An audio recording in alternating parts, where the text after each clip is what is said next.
Howdy everyone, I'm Dust Bunny, and welcome to the Podfigures Baton Pass for ShutterBug by Riley. This works by yours truly reading Chapter 1, then, following me, Puppy Wanter will be reading Chapter 2. Then we'll all be passing around the fic until it's finished. Work summary. Waking up, Peter finds himself in a new city and no memory of how he got there. The question is, where is Gotham and how did he get there? Little does he know that his new photographer job will lead him to making new friends and maybe something more. Join Peter as he takes on Gotham and its rogues, not to mention finding his place as a spider in the midst of bats and birds. Another Peter and Gotham fic. Chapter 1. Waking up after getting knocked out was never fun. It's worse when you wake up somewhere you don't recognize in a puddle of green, with a loud buzz of "Move" in the back of your head. Move? Watch out! Someone yelled. Looking up, Peter sees a guy that looks like the Hulk barreling towards him. Rolling out of the way, the not Hulk rams into the wall behind him, before crumbling into the ground.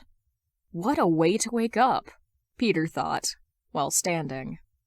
"You okay, kid?" The same guy from before asks. "I think so, yeah." He starts, looking around. "Where am I?" he mutters. "You made it this deep, and you don't know? You're in Gotham," the guy says. Must have said that louder than I thought. Wait. Gotham? Peter questions. The guy looks confused for a second before responding. "You're definitely not from here, are you?" Shaking his head, Peter starts to get the idea that he's not anywhere even near home. Before either of them could continue, the sounds of sirens sounding in the distance seem to come closer towards them. Looking over at the not Hulk and watching him slowly shrink down to a normal size. Weird, Peter thought as the guy starts to turn. "Good luck to you, kid, but I don't plan on sticking around for the police to show," the man says as he began to walk away, and out of what Peter now notices is an alley. "It seems like I'll have to figure it out myself." Walking out of the alleyway a minute later, Peter makes his way to a nearby bus station to look at the map. School, bank, library. The library should still be open. Seems like the best choice. With that in mind, Peter checks his pockets for his wallet, finding it in his back pocket. Lucky. He thinks briefly, before noticing that there's only $20 in fives. Sighing, he sits and waits for the bus to pull up, to ride to the library. The wait is short, as the bus pulls up only 5 minutes later. There's a high-pitched squeak as the doors open, revealing a middle-aged man with a short beard. Getting on quietly and paying the bus fare, he sits down towards the back. The bus starts to pull away as cop cars pull up to the alley Peter woke up in. What happened that I ended up here? Watching as the buildings and people pass by, the ride feels short as the bus screeches to a stop. The hiss of the doors tell him to get off. Stepping off the bus, after giving the driver a brief nod, getting a glare in return, he looks up to see the library. Gotham Library. Read a sign above the door. Walking upstairs, Peter opens the door and is greeted with the sight of rows and rows of books, along with tables where various people sat. Looking towards the side, he can see old computers, then a bit over, a desk with a black-haired guy sitting at it, typing away at a computer. Walking over to the desk, Peter appears to catch his attention. Ralph, or at least that's what his lanyard says, looks up with a questioning look. Smiling, Peter starts. "I was wondering if I could use a computer?" Nodding, the guy looks back down and grabs a paper and writes something, before handing it to him and pointing towards the wall near the back where they were at. Smiling as he takes the paper, Peter thanks the man and walks away, sitting and quickly typing the passcode into the computer. Peter moves his mouse to click on what he thinks is Google, only to see that it's called Geagle. What? He blinks before shaking his head and continues to search. Let's start with something familiar. Iron Man. 0 results. Tony Stark. 0 results. Odd. Spider-Man. 0 results. Gotham. 600,090, 456 results. Batman and the Robins. Breakout at Arkham. Bruce Wayne hosts event to welcome back dead son. What's with the last one? Peter thinks as he clicks the first link. It pulls up a blurred picture of a man in a batsuit, followed by an assortment of pictures of different Robins, and then other masked people. Batman is the main hero, and his Bat Clan, TM, are in charge of their own routes they take to keep the city mostly safe. Clicking out of that link, he moves to the next. It pulls up a picture of different people. Some look fully human, but others seem to differ. There's a picture of a guy who he had dodged earlier, along with a guy with red hair, a pointed nose, and a top hat. Next was a brunette, with a bowler hat with a question mark on the front. The one that was mentioned the most was someone called the Joker. His picture showed a bleached white face, with toxic green hair, mouth pulled into an unnatural smile. This one came with a bigger warning than the others. High-class rogue on the loose. Be cautious. Lovely, manic clowns. Sighing and clicking out of the link, Peter moves to the third one. Bruce Wayne has plans to hold an event for previously dead son to welcome him back. That's one hell of a headline. Moving down the article, Peter sees a picture of what he believes to be Bruce Wayne and a younger boy, maybe 11, standing next to him with the caption, "Last picture of Bruce Wayne and his adopted son, Jason Todd, before his untimely death." Just underneath the caption, the arrival talks about how Jason wasn't actually dead, but instead had gotten kidnapped and that Bruce Wayne had been led to believe he was dead. The funeral had been private and was speculated to be closed casket. Little unsettling that they're just airing it all out, but I guess that comes with being rich. Bruce Wayne isn't just rich, but the richest man in Gotham. He scrolled past a link labeled, "Bruce Wayne richer than rich." Looking out the window, seeing it was getting dark, Peter moves to shut the computer off to begin his search for a place to stay the night. Although, something caught his eye. Urgently hiring photographer at Gotham News! Thinking about how light his wallet is, he clicks the link and writes the address down with a pen left at the desk, and a receipt he found in his pocket. Making sure it's correct, he shuts the computer down and stands up to leave.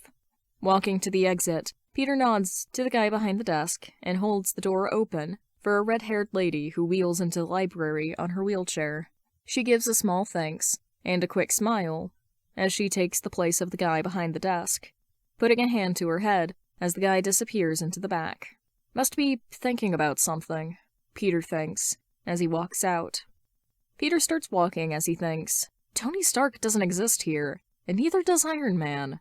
Spider-Man didn't have any results either. I've never heard of any heroes by the name Batman.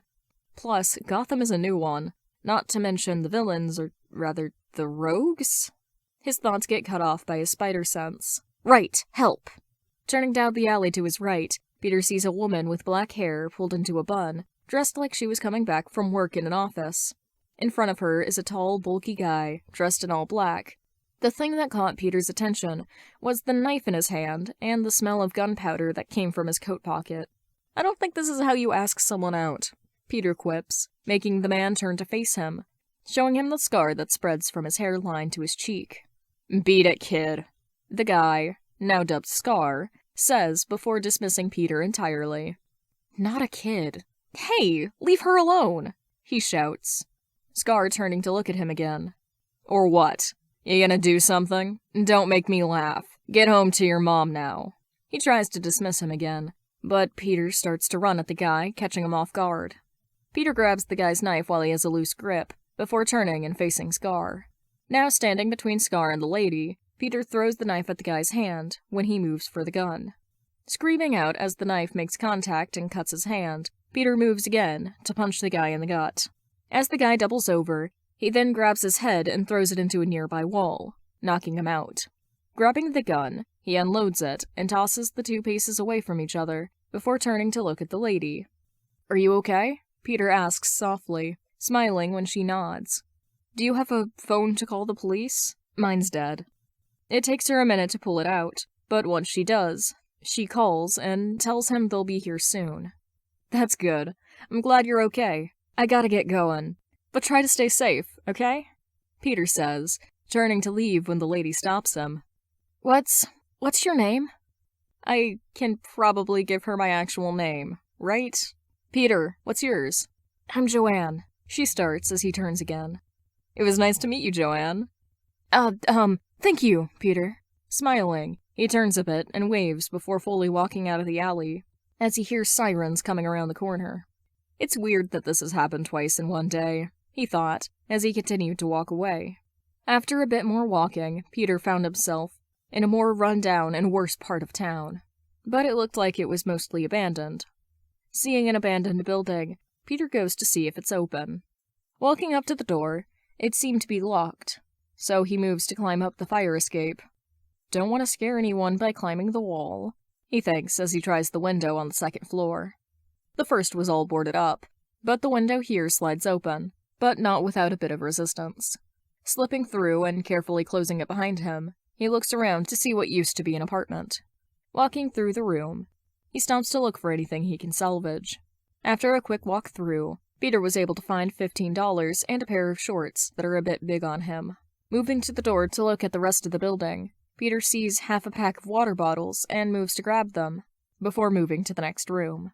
He continues this process for the rest of the second floor, before going back to the room he entered from. Once he gets in, he takes stock of what he has altogether. A pack and a half of water bottles, $90.34, including the $15 from his wallet, a thick blanket, an aviator jacket, a pair of pajama pants, and oversized t-shirt, 3 pairs of shorts, 2 pairs of jeans, 5 shirts, a dress shirt and vest, a pair of dry shoes, and some slippers from what looked like an older lady's apartment. He also found a, probably, working hot plate, and a few pots and pans as well as some canned food. The clothes are clean enough that he changes into the pajama pants and oversized t-shirt. He figures that he would go to a laundromat sometime tomorrow, after stopping at Gotham News to look for work. After eating one of his cans of food, he takes the blanket and a bottle of water to the couch in the small living room, and goes to sleep. It's fine, wizard. He doesn't need to fight in this. A familiar voice sounds off in the distance, as Peter climbs fully into the donut-looking ship. I'm sure he is, and I agree that he doesn't need to be here. Your ward is too young. Another voice says. Where do I know this voice from? Peter thinks, as he walks into the main area, gaining the attention of the two talking. Why do I even bother? The voice closest to him says, with a sigh. Oh, that's Mr. Stark. That was a dream sequence. It's important to note, that was a dream sequence. This has been Chapter 1. If you enjoyed, there's a link in the description to the playlist, to listen to the rest of the chapters, and to Puppy, who is our next person. There is also a link to the author's original work if you want to read ahead. If you enjoyed my reading, you can subscribe if you want, or go to the comments and tell me what else I should read. I'll talk to the author and see if they're cool with it. Thank you for listening. BatClan, TM. Who's trademarking that shit? Is Bruce Wayne trademarking BatClan? Does fucking Batman have his own legal team? Like, who owns the trademark for BatClan?